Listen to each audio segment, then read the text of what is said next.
when you're recording, so much of you goes into, I want to land this question, this bit, and what will work as a reel and what will work as a short. It's actually really nice just to, it's not a vanity thing. It's actually just really nice to sit back and listen to your guests' answers to your questions.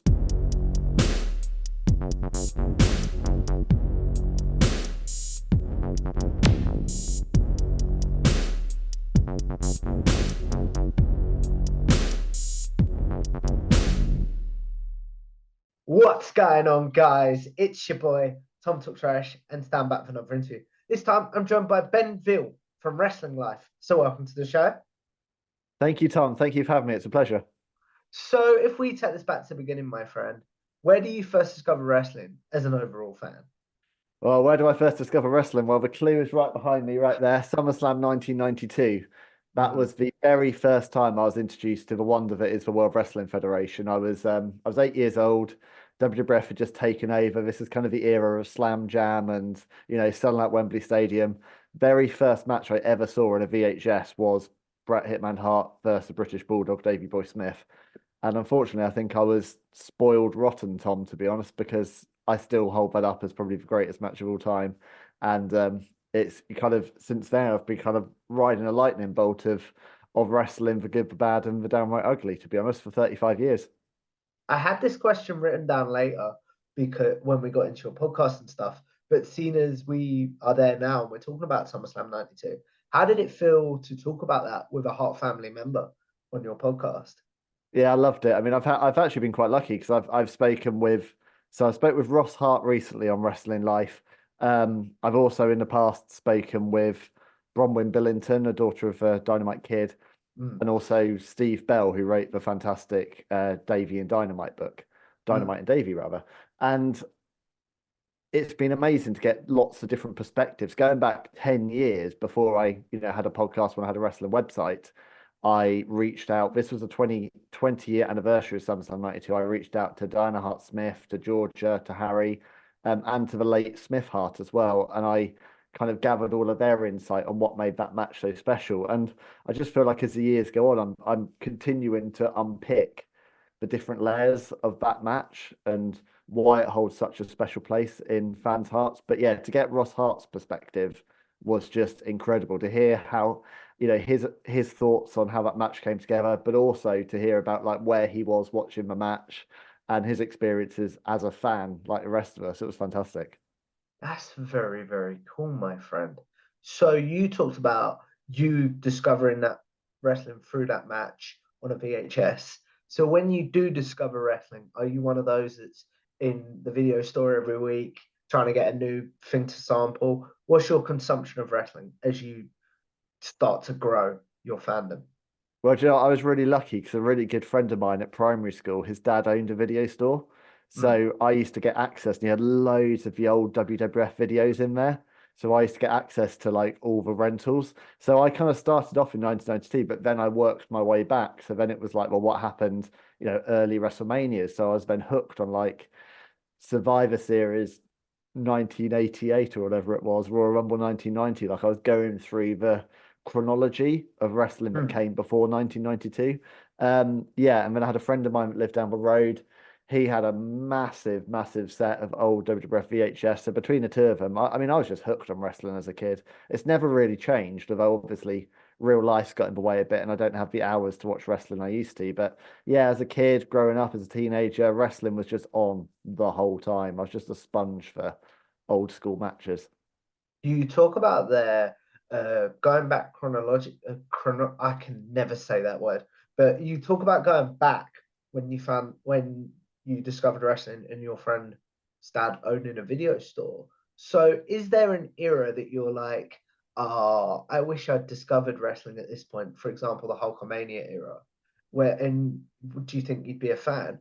Or is there an era that you're like, nah, I don't like this. And if I discovered wrestling at this point, I don't think I'd be a fan. Yeah, it's hard to know because when you watch backwards from 1992, like recently, I've been going through all of the old WrestleManias because I'm going to Philly this year, and I thought it would be a challenge to Ooh, my first ever WrestleMania in person. It hasn't. There's been 3 or 4 times I've planned it, and it's never the stars haven't aligned with real life, so it's happening this year. So I thought I'd that's go back so from. cool. I can't wait. But I thought I'd go back from WrestleMania 1 and start to watch them in chronological order. And the production values that you note and the change you see from 1 to 6, for example, is so prolific. I'm not sure necessarily that wrestling in 1986 would have hooked me. I don't know, because by the time I started watching it in 1992, especially with SummerSlam, it was such a slick, well lit, colourful product. So that was so well produced that it appealed perfectly to my 8-year-old sensibilities that was already, had grown up on a diet of Ghostbusters and Teenage Mutant Mm. Hero Turtles. So I don't know. I mean, the in-ring product, much the same, but I think by the early 90s, Vince McMahon and the WWF had just nailed how to attract a young viewer. And for whether it was Crush or the Repo Man or, my favorite Papa Shango or Kamala or whoever it was, there were just so many wonderful characters and personas, which I just think were ideal for a kid. But I do watch back now, and for example, I've found my love for the Dynamite Kid since researching and speaking with Stephen and Bronwyn on my show. I've watched a lot of the old Dynamite Kid matches from Stampede Mm. and All Japan, been absolutely blown away. You watch lots of old Randy Savage's work. Like, you kind of go back now and watch some of this old work from the 80s, and it's just incredible. But yeah, I don't know. Who knows? I think 1992 was the sweet spot for me and many fans in the UK. I just wish I could have been at SummerSlam 1992. That's the one show. I've got a few friends that saw it live, and I just wish I could have been part of it. So is that the show? I ask this normally later in the thing, but is that the show that you're like, if I had a DeLorean, I'd go back and go to that show? Yeah, I think so. I mean, I went to All In last year. It was still amazing to go to Wembley. I went to Clash at the Castle. So when there's been a Super Show in the UK, I've gone to it. I've been to One Night Only, Capital Carnage, Rebellion. Like, whenever the WWF has put on a show, generally I've been there. But yeah, SummerSlam 1992, I think would have been peak. But I've watched it so many times on VHS, DVD, and now Blu-ray that I think it's indelibly etched in my head anyway. That's very, very cool, my friend. So as we move on to your journey as a podcaster, when did you first become sort of familiar with podcasts? Probably 5, 6 years ago. I've I've worked in PR and communications for about 20 years. I can't remember what I would have first discovered podcasting, but I certainly know my introduction to wrestling podcast was really something to wrestle with Bruce Pritchard. I'd listened to Steve Austin, I'd listened to Colt Cabana, I'd listened to Chris Jericho, and I dipped in and out. But it was what I think it was the Bruce Pritchard, Conrad Thompson kind of double act of these deep dive 3, 4 hour episodes that I was like, wow, this is peak for me, because I love to listen to podcasts whilst going on long walks. Walking is Mm. my favorite thing for mental and physical health. And so for me, I'm very happy to listen to a 3 hour podcast over 3 walking sessions. It doesn't bother me. So I think that was my first introduction into wrestling podcasts, but broader. The podcast that really kind of hooked me is Fern Cotton's Happy Place, which I listen to every Oh single yeah. week. Such a wonderful combination of mental health conversations, very real talk, and that's what I've looked to bring into my. I have 2 shows that run in parallel. I've got Good Journeys for Second Mountain, which is about inspiring people and the lessons they've learned along the way, Mm. and I have Wrestling Life, which is real talk from real talent, and the two surprisingly dovetail nicely. Like when I did Good Journeys, because of my wrestling links and my interest, I quite quickly had some big wrestling names on: Nick Aldis and Stevie Richards and Lillian Garcia and Matt Cardona. But all of those conversations were about what's your real story. So like Mm. Lillian, it was talking about the loss of her father and dealing with bereavement. Stevie, it was his recovering from spine infection. Matt, it was talking about being let go from WWE and reinventing himself. So when I podcast, what interests me, I think, and that's why I really like what you do, Tom, and I have a lot of passion for your channel, is I'm interested in the people behind Mm. wrestling. I think there are more than enough podcasts out there that talk and dissect current storylines, and more power to them. I'm not looking to do that. I'm looking at long form, evergreen uh, episodes that you can listen back to 2, 3, 4 years later and they haven't Mm. dated because they're about the real story. Mm. That's exactly what I try to do, and I really appreciate you You're doing well, my friend. bigging me up there. I'm still, and we was talking about this off camera. I still have moments where it's like, nah, I haven't made it yet. I'm good. I'm I'm just a small fish. But I do really appreciate your kind words there, my friend. So Well, you talk about the thing is, Tom, just to jump in there, but like I've been speaking with Chris Van Vliet quite a bit recently, who I know you're a big fan of his work, and his channels have skyrocketed in the last 12 months, absolutely just taken over. When I speak to him for advice and talk to him about his growth journey, he says, I've been doing this 17, 18 years. I've been in this for such a long time, and there is a critical mass point with podcasts, and there are so many of these shows out there that I think you've just got to stay the course. And it's very early days for me. You're a bit more established, but I just think the amount of people you've managed to speak to, the amount of perspectives you've managed to gather from so many different parts of the industry is really impressive. So power to you, my friend. I really appreciate that. But this isn't about me today. It's about you, mate. Oh, it's all good.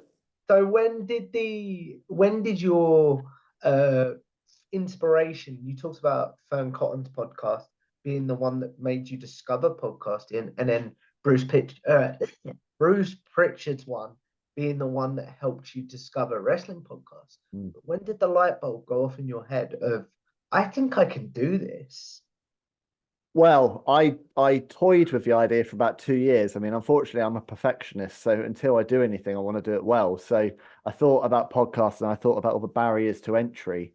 It was only in 2022, so I had set up I lost my job in early 2020 at the start of COVID, and rather than sticking with being employed in PR, I decided to set up my own uh, PR business called Second Mountain, which is all about helping good people do good and working with charities and not for profits.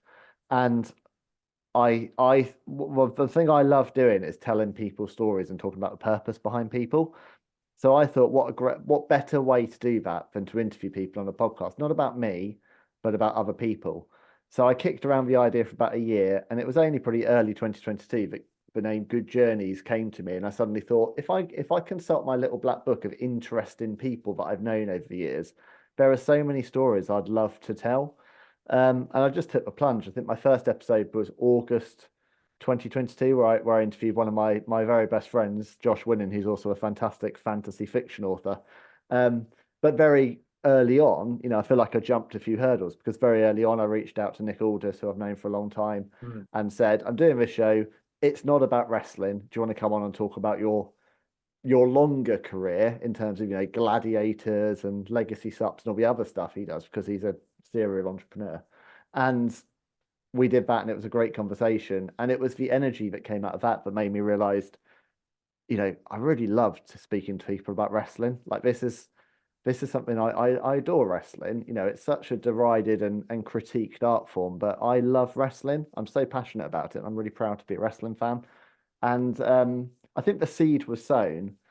And probably at that point, I maybe should have veered off, but I was still finding my feet with podcasting. It's taken me a long time to get the confidence to say, do you know what? I'll run two shows in parallel and people will get to know me as a host over time. But if you like wrestling, this one's exclusively wrestling over here. And if you don't like wrestling, here's one which is broader, much more of a happy place kind of vibe. But sometimes there will be wrestlers on it. So it's a kind Mm. of, it's the best of both worlds, hopefully. How do you talk about the best of both worlds there? How do you decide, even when you're reaching out to a wrestler, okay, this one would be good for wrestling life, or this one might be good for Second Mountain? And do you ever take clips from either and maybe post a clip from Second Mountain on Wrestling Life, or vice versa? Yes, I'm starting to do that actually. So I'm starting to take some of the historical clips from Second Mount from Good Journeys and put them onto Wrestling Life. So, for example, I did a really big deep dive with Stevie Richards on why ECW was awesome. That came on my Good Journeys one, which is a society and culture podcast. So a lot of people wouldn't have heard that. So I'm starting to take clips there and put that content into Wrestling Life. But I'm also conscious of I don't want to dilute the content and I don't want to repeat what people have already seen.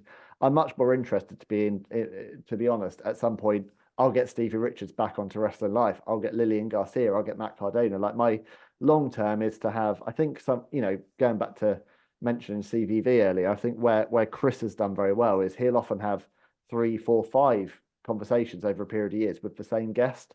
And that's what I'm more interested in, like actually building up a relationship with people and having them back on a year or 18 months later to say, we talked about this then, but how's your life moved on? Because life doesn't stop at the end. You know, when we stop recording, your day moves on, my day moves on.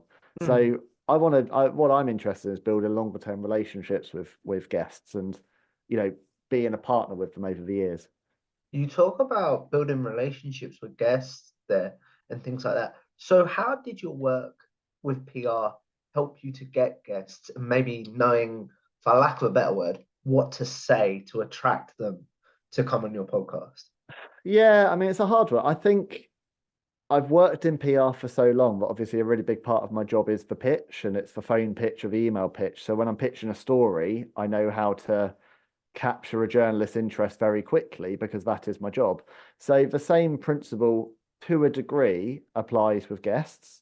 So it's explaining why you want them on. And for me, it's getting them on to talk about something they haven't talked about much. So, for example, I'm sure if I'd gone to Lillian Garcia and said, can I talk to you about all of your memories of WWE? It might have been a maybe, but I went to Lillian and said, you know, I've lost my dad this year and I'm really struggling with grief and the loss of a parent. I'd seen her speaking on a podcast about bereavement, and I said I think it could be a really cathartic conversation for us to talk through. Um, and we did that, and then out of that comes also the wrestling conversation. I've done some pieces. I've done a piece of Inside the Rope since. So it's about, I think, getting that everyone's got a story they want to tell, and trying to get it at the right time. But it is hard. I'm sure you found this as well with getting guests. I mean, everyone's very time poor. I think within the wrestling industry, talent is besieged with Mm. requests to come on my podcast, and they've got to see the benefit for them. I mean, to give a recent example, I've just recorded with Buff Bagwell. Ooh. Amazing conversation. What a wonderful man. But that, you know, he's approaching or he's just passed actually 500 days of sobriety.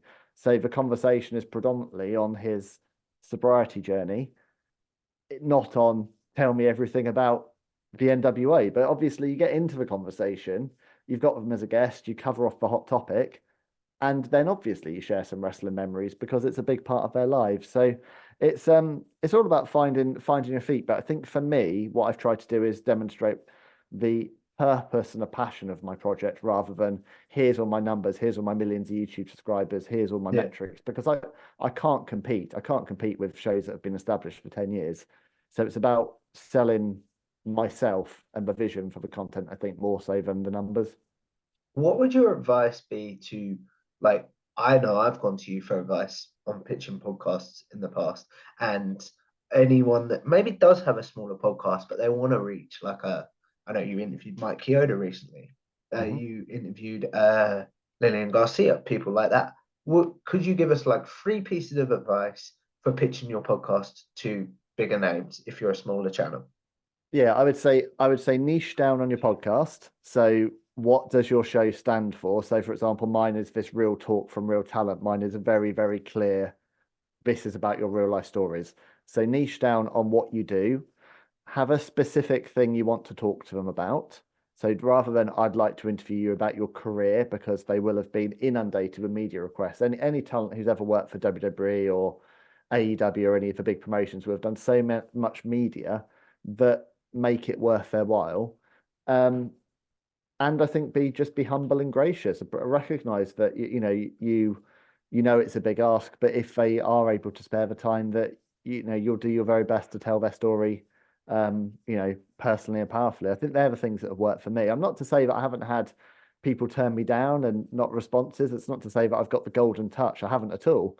But I think my hit rate so far has been well, Very good. it surprised me, Tom, to be honest, and it's been wonderful. But the other thing that surprised me is how, as someone who has watched and adored wrestling for 35 years, when I'm interviewed and when the lights go on and when I'm in my studio setup, the I don't get any of the nerves or the any of the kind of, I guess, the starstruckness that if you'd said to me 2 years ago, oh, you'll be interviewing these people, I'd have been like, wow, that's quite intimidating and overwhelming. Don't get any of that. I think when you're in the seat like you are with me now and you're Mm. prepping your content, my focus is just on trying to give that guest the best possible interview experience you can. And the other thing I would say is just when you in terms of tips, just being really respectful of people's time.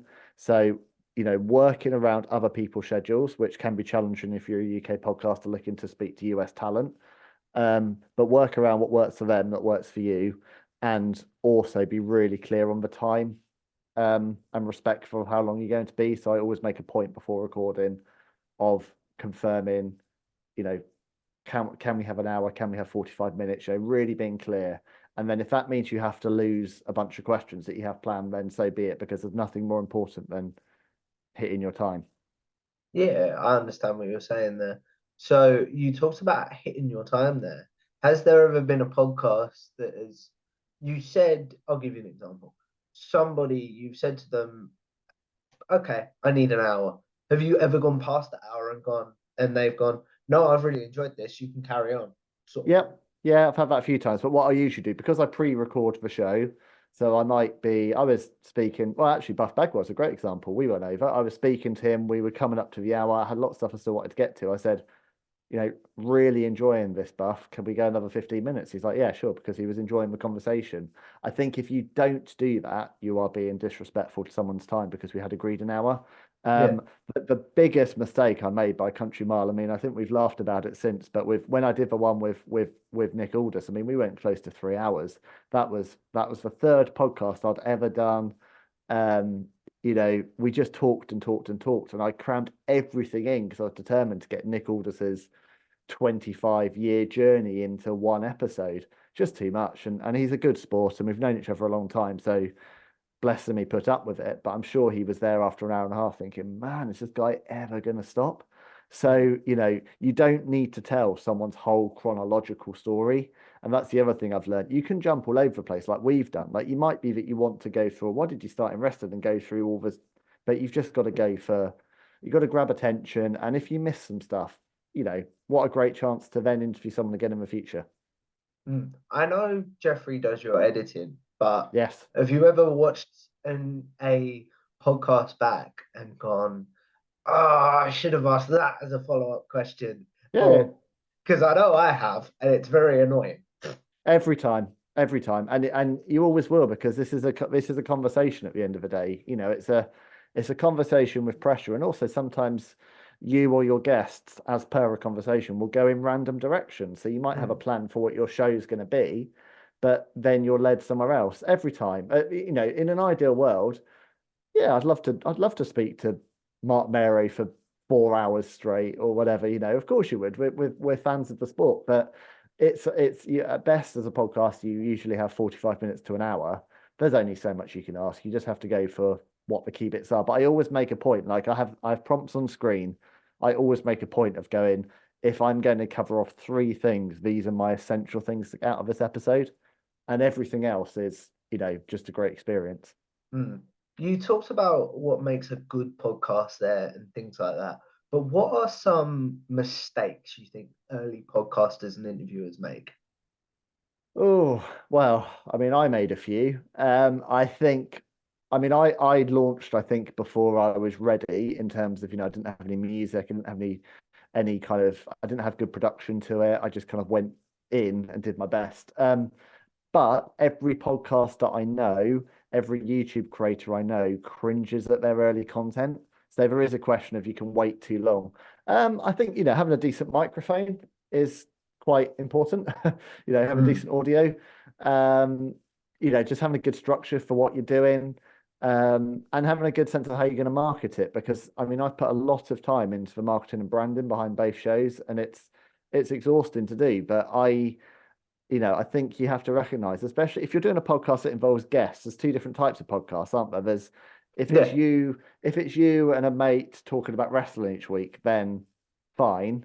But I think when you are inviting guests on and you're asking people to give up their time, you owe it to them to market that content well. So I Mm, think you need to make sure you need to have worked out some good branding. And that's what I'd probably encourage people to do is come up with a really good idea for your show and map it out. The other thing I'd encourage people to do, which I didn't do, but is a tip that other people told me, is record 6 episodes before you launch. So, Mm. get a bank of content in before, because otherwise, as I have been, I've done this, I've been much better with Wrestling Life. I'm about 3 months ahead there.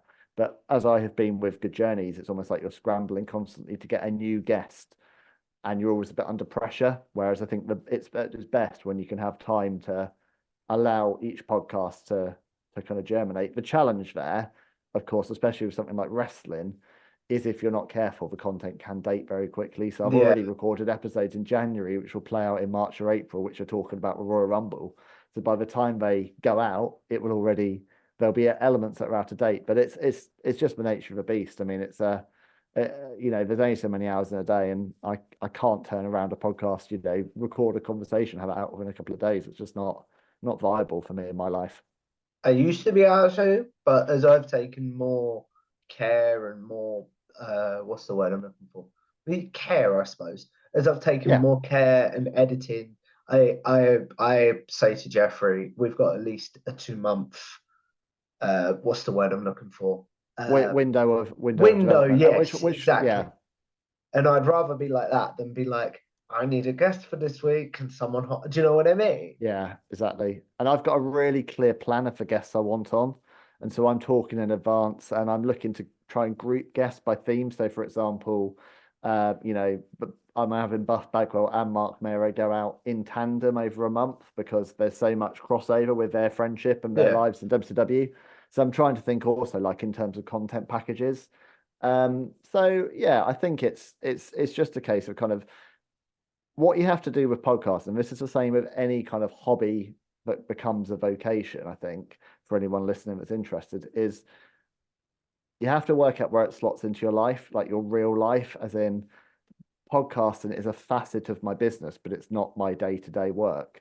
Mm. So I have to make sure that this fits comfortably and doesn't override my paid work and what I do for clients. And there is where the challenge lies because a lot of time and creative energy goes into being a podcaster. Mm. And I think that's a constant balancing act, but I'm still trying to find. But you have to kind of work out how much time you can commit to podcasting and not let it take over because it really can. You talk about not letting it take over and things like that. So how do you, because I know I have to switch off when I've done a podcast. I have to do something to switch off. How do you switch off after you've done a podcast? And then also, how do you sort of, for lack of a better word, hype yourself up when you're going to be on recording with someone? Yeah, hyping myself up. I mean, I think I redressing the studio always helps. So getting my studio ready in wrestling mode like this always kind of gets me ready because I have a couple of backdrops and this is my wrestling backdrop and then I have another one which is my day-to-day second mountain one. So actually putting all the wrestling gear out, putting my belt out and stuff, that kind of gets me in the zone. Um, I don't know really. I find it quite easy, I think, to get into that mode as long as I've got a good kind of basis of. I think when I'm working out for questions, that always helps in terms of mapping out what I'm doing. Mm. The switching off bit is hard. The switching off bit's really hard. To had 2 hours recording with Lillian Garcia, have a really really awesome, energetic conversation, and then the Zoom call ends, and you're back to normal life really, and it can be Mm. quite, sometimes you do get on a real adrenaline high, but also every time I do finish recording I see that it's recorded safely, there's also a sense of relief that, Oh, oh, yeah. that's a Oh, great yeah. conversation. Yeah, that's a great conversation. I've got that in the can and think people really enjoy that. The bit I love is when I get the edit back and I can sit down and watch what Jeff's done and just enjoy. I always do that, I always take time to sit with a cup of tea and watch the hour-long interview in its edited form, Mm. trying to do it as a fan, thinking, oh, because actually when you're recording, so much of you goes into, I want to land this question, this bit and this bit, and what will work as a reel and what will work as a short. It's actually really nice it's not a vanity thing. It's actually just really nice to sit back and listen to your guests' answers to your questions Mm. as an audience member. And I do that every time. I usually go out and when I get the MP3 through, I usually go out for a long walk and listen to it as I would if I were a subscriber. And then I usually enjoy the video, which I always write up afterwards. I really like to kind of go the extra mile by doing a big kind of editorial article on each feature. So but yeah, it's a lot of time, and it's I'm still learning the balance. Especially, with launching a new brand and trying to make it successful. I've lost a lot of sleep over it. I've worked weird hours, but I'm comfortable that it's got the foundation now, and so now it's a case of just building an audience over time, and then hopefully with that everything else comes. That's very, very cool. So you talked about weird hours and things like that, and how much work goes into podcasting. What do you do on those days that you are burned out, and how do you deal with burnout in your uh, work, for lack of a better word? Better now. So going into the pandemic, I was struggling a lot with depression and anxiety, and it was really, really taking over. I had some very dark days. I had kind of some very dark thoughts and kind of suicidal thoughts and stuff. I was in a very bad place like 5 years Mm. ago. Um, I now have my own business. I have my own little studio, which is a little kind of cabin in the woods almost. Like it's my safe, quiet place. And when I'm burned out, yeah, I will just sit in here sometimes with my dog and just read my book for an hour or two. I'll go out for a long walk. I know when I'm reaching critical mass, but also because I work for myself, I do somewhat have the ability to pick my own hours. Now I'm also a dad of two. One of my sons is autistic, so there's quite a lot of pressures at home. But I do, to a degree, have the ability to work when I want to work. So I often won't work, say, until 10 in the morning, for example. I might go out and have a walk first, or I might finish early and work in the evening. I don't really have 2 days that are the same work pattern wise. I vary it depending on mood. I'm just really conscious of where I've been and never wanting to go back to that place again. And, when it comes to like things like podcasts and speaking to big stars, you have to be careful when you're someone who suffers from anxiety. You have to be careful not to get too caught up in the trap of the numbers or the reach. So like, oh, you put out a podcast, you expect that to do really well, and it doesn't, and you follow the numbers. And I've been bad for that, looking at metrics and thinking, I'm oh, guilty of it. yeah, and I think we all are. And it's really hard. You almost just have to create content for the joy of creating content and think, this is a lovely conversation we're having now. This wouldn't happen if I wasn't doing a wrestling podcast. All these, the fact that half of these talents that I grew up watching now know me by name and have had an interaction with me, a good interaction, and but I can email them and have back and forth. The fact that's of my own making, that didn't happen. That I breathed that into existence. So I Mm. have to kind of balance out my anxiety with feelings of personal pride that I have made this happen. Like no one made this happen for me. I've created these shows and put the time in to make them what they are. And same to you, I think, it's very hard to look at what other people are doing because there's always people that are going to be doing this better. And there's always people that are going to be having better numbers, and but there also isn't a success level with podcasting. Like whether you hit 1,000 subscribers, 10,000 subscribers, 1 million subscribers, you're never going to be Mr. Beast. So, Yeah. if you work backwards from that, you can never be the top of this business, and you can never consistently have the number one podcast or the top YouTube channel. So there isn't the danger if you look at the numbers is um you can never actually reach the peak of a mountain. Mm. So for me, I think it's just about, like that interview I had with Ross Hart. I mean, I've interviewed for an hour and a half a member of the Hart family, talking about the dungeon and what it was like growing in Hart House and his memories of Brett and Owen. And I was like, how does that happen? Like that is like a real, as someone who grew up obsessed with Bret Hart, how does that happen? And so I think sometimes you just have to go, okay, well, it is what it is. I'm enjoying the journey and just I'm really grateful I've had that experience. You talk about enjoying the journey there. If the journey was to end tomorrow, if you said, I'm gonna focus on my PR side, I'm not gonna do podcasting anymore, what would you want your legacy as a podcast?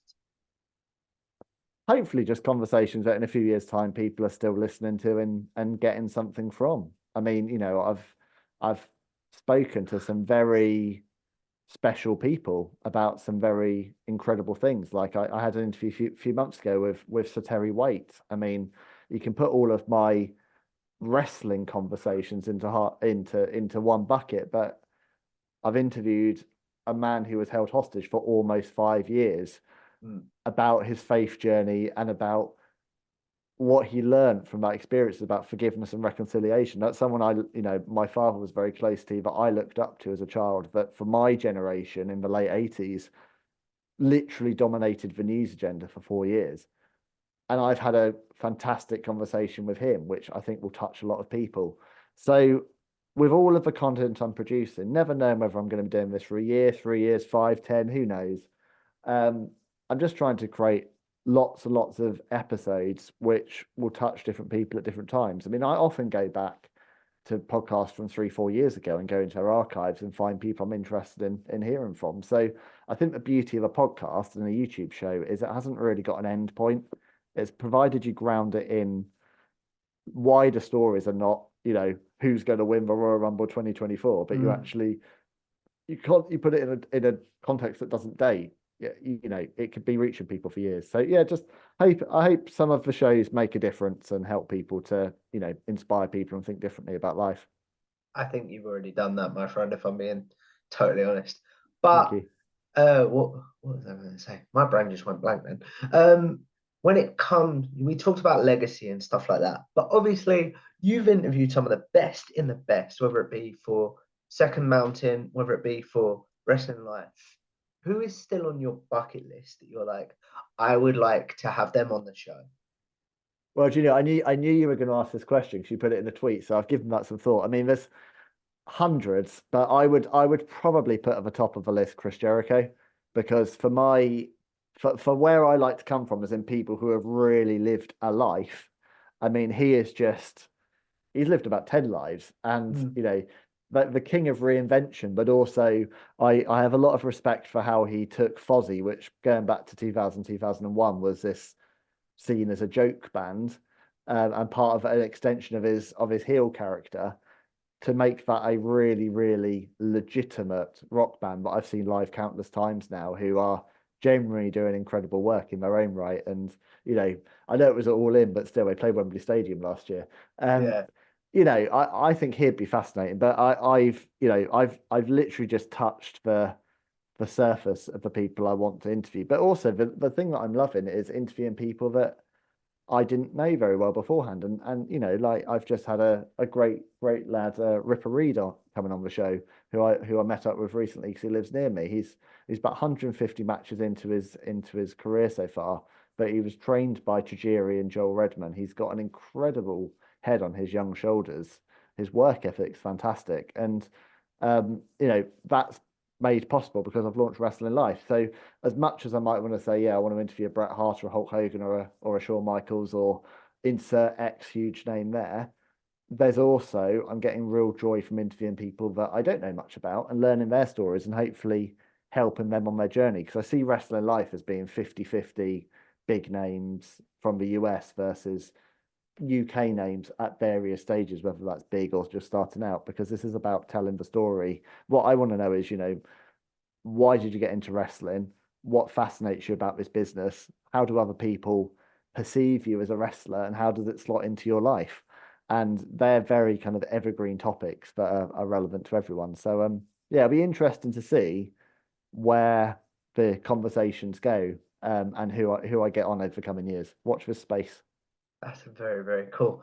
I would love for you to get that Jericho interview and a Bret Hart interview because you're just a very nice man. I'm not gonna lie. Oh, that's very kind. Thank you. I So, hope so. as I think the challenge is just to jump in there is, as I said earlier, wrestling podcasts do have a bad reputation, I think, for being focusing on the wrestling media generally, focusing on the negative, kind of the clickbait bits. And I think a lot of talent are really wary of doing podcasts because they think all it's going to do is fuel another cycle of mm, negativity, them trending on Twitter for saying something bad on the podcast.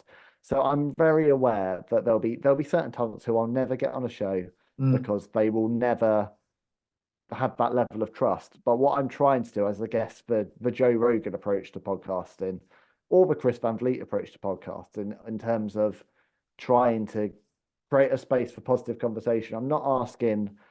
I don't believe in asking, tricky questions that catch someone out. I don't want to know like who's this person you didn't get on with in the locker room, or what happened with so and so. Like if it comes up naturally in an interview of their own volition, Right. but I'm not going to cut it out. And that has happened a few times. But I always make a point after I finished interviewing to say to someone, you talked about this person here. Do you want that to stay in or do you want me to cut it out? Because I don't want to feed and fuel that negative media cycle. Obviously, I want people to engage in my content, and I'm very aware that social algorithms are built around, so and so shoots on so and so hated so and I'm aware that that is how the business works. And so, by the fact that I'm not doing that, I will probably shoot myself in the foot to a degree by the fact that I'm trying to put out quite unbiased content. But I hope over time what stands out, like when I interviewed Mark Mero, for example, we've struck up a good friendship since because he was really on board with what I was doing. And it was a different kind of interview. And so hopefully over time, that's why I've put, Ben Veal in the name of my show. Hopefully over time, people will get to know me and get to know that I'm actually just I'm a wrestling fan who slash communicator who loves this sport and wants to see it do well. And that's what my show is all about.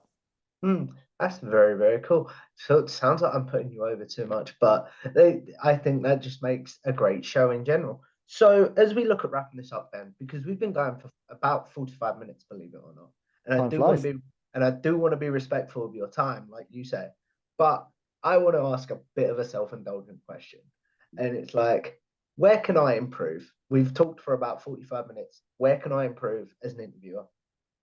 I think you're great. I think you're very good at picking up on the cues and jump. I think you lead a conversation well, and you listen to what your subject matters say. I'd like to see you interview more talent. To be honest, I think you've interviewed the great and the good of this wrestling industry, from writers to belt creators to different kind of people within the business. I'd like to see you you know do this with more wrestlers. To be honest, because I think you've got a great energy to you and. The only thing I'd like to see is, as I said to you off air, I'd like to see this as a podcast. I think, great that you've got YouTube, but I'd like to be able to listen to these because It'll happen. if these were podcasts, I'd listen to every one. So yeah, make it happen. It'll happen, and I really appreciate your advice. But I will ask you again off camera, just in case that was a for camera answer. Do you know what I mean? No, no, no, absolutely. Nothing. There's nothing for camera about this. I think you're doing a great job. Keep doing what you're doing, and I think I'd like to see you over the next year or so. Take the same energy, but to more of the talent themselves, and do the same thing I'm doing. Really, just having honest conversations and respectful conversations. I really appreciate that, I my mean, friend. I'm going to turn the table on you. Who's on your bucket list to interview? Media wise, Chris Van Vliet, I think I've made that very clear. Okay, Chris Van Vliet, Dan Layton from Wrestle Talk, a few more of the Wrestle Talk crew because I recently had Pete on, uh, Luke Owen, Simon Miller's my big one. That's the one that okay, I'm like, I'd love to make that happen. I'm not gonna lie. okay. Well, let's make that happen in 2024. I'd love to make that happen, my friend. But like I said, my friend, as we look at wrapping this up, we are going to do the segment that I call generic questions. Those of you that have seen my interviews before will know this where I ask my guest the questions they might be asked on social media, such as Ben's favorite match, favorite pay-per-view cards, such as Double or Nothing 2019, for example, favorite wrestler's entrance team, favorite tag team, and favorite wrestler. So, what's your favorite match of all time, Wow, we've talked about it already. So I Ben? will actually give you two because otherwise I always answer the same thing. So SummerSlam 92, Brett versus Bulldog for nostalgia and what it created for me. But more recently, I would also say Sasha Banks and Bailey from NXT TakeOver Brooklyn. Incredible.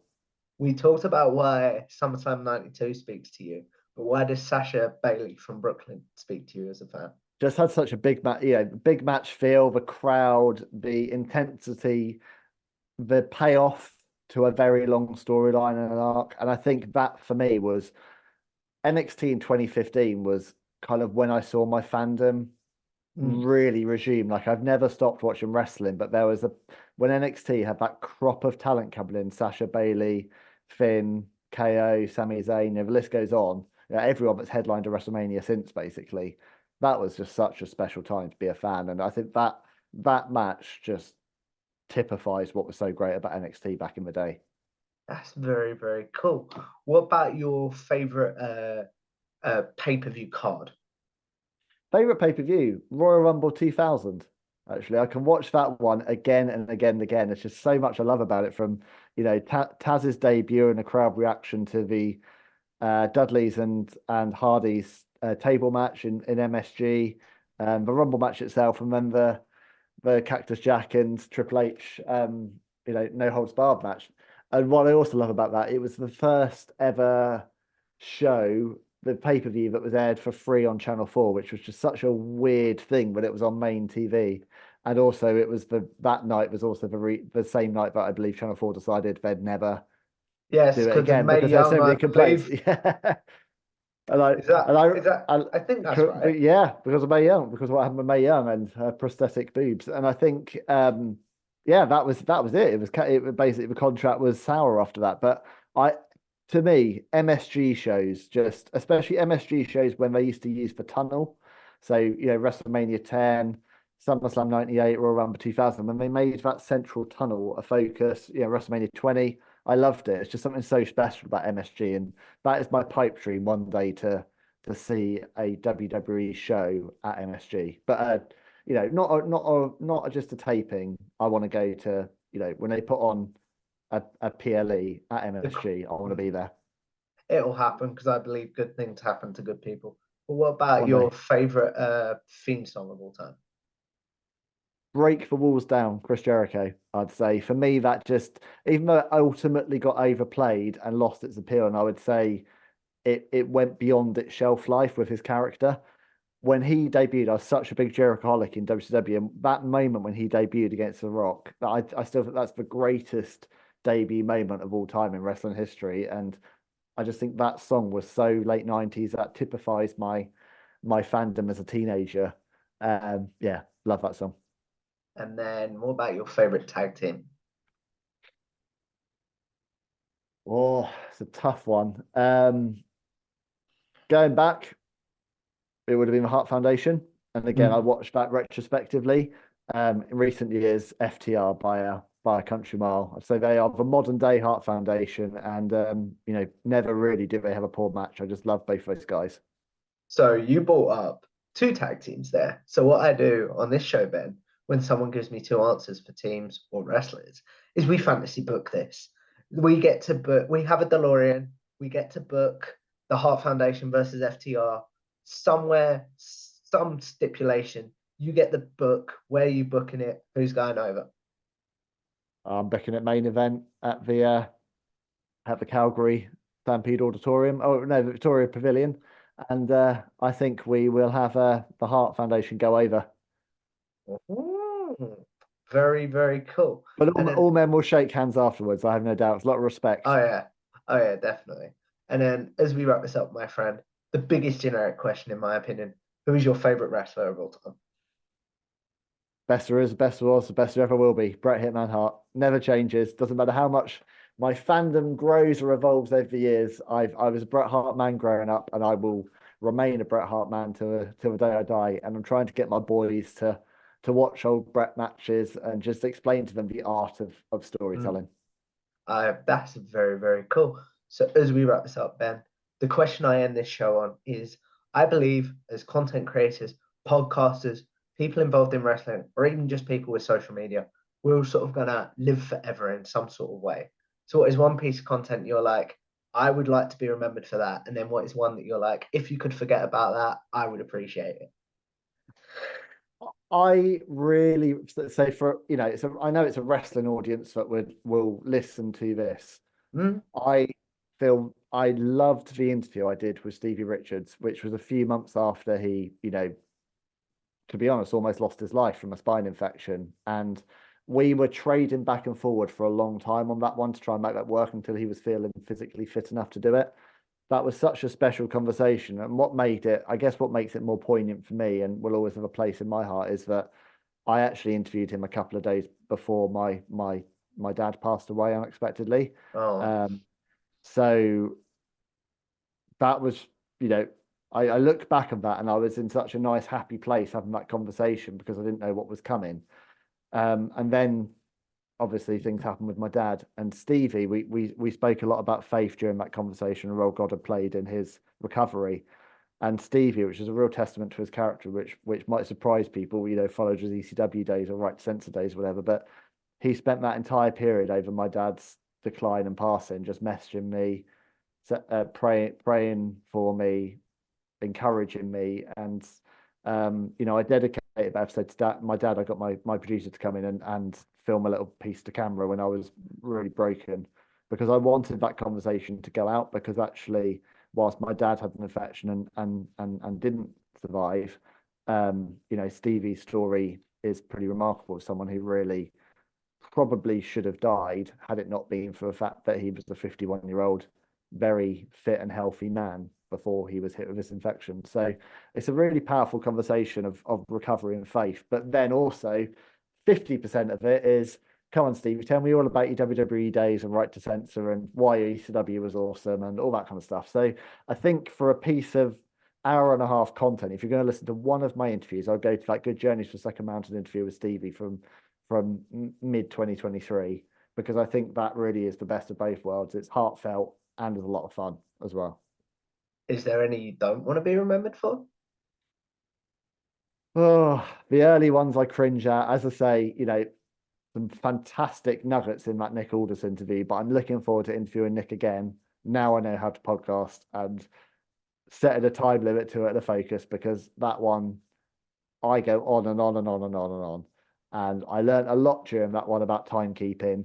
And yeah, I mean, if you want to, if you're new to Nick Aldis, having only discovered him through WWE, and you want a real deep dive into everything that led to his life before WWE, then that is a great conversation, because we cover it all.